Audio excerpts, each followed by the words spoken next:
నైపుణ్యానికి అంగవైకల్యం అడ్డుకాదు. వికలాంగులు తమంతట తాముగా ఆర్థికంగా ఎదగాలని, దానికి వైకల్యం అడ్డుకాకుండా అందరితో పాటు తాము కూడా కష్టపడుతున్నామనే సంకేతాలు ఇవ్వాలని Dubbaka municipal commissioner M. Srinivasa Reddy, ICDS Dubbaka project CDPO Yellaiah అన్నారు. దుబ్బాక మున్సిపల్ కార్యాలయంలో ఒక 100% సబ్సిడీతో అర్హులైన వికలాంగులు యూనిట్లు స్థాపించుకొని ఎవరికీ భారం కాకుండా జీవించడానికి ప్రభుత్వం అవకాశం కల్పించిందని అన్నారు.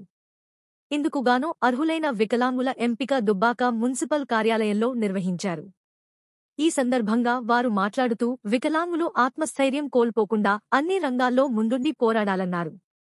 దీనికి రాష్ట్ర ప్రభుత్వం అండగా ఉంటుందని వారు గుర్తు చేశారు.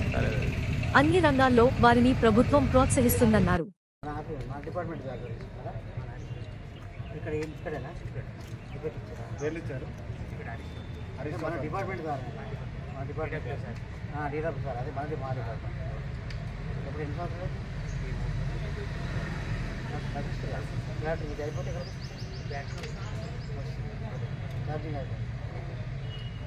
ఇప్పుడు దీనికి లోన్ పెట్టుకున్నారు.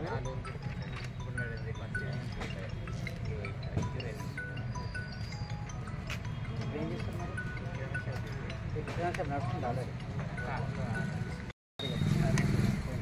అంటే యాక్సిడెంట్ అయింది.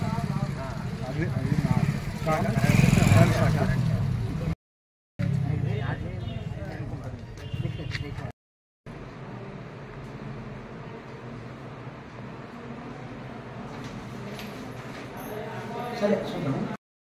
సీఏ అవుతాడు, 50 చేస్తాడు. బాగానే చదివించాను. చదివి నీట్లా ఓకే వాళ్ళు చదివించి పై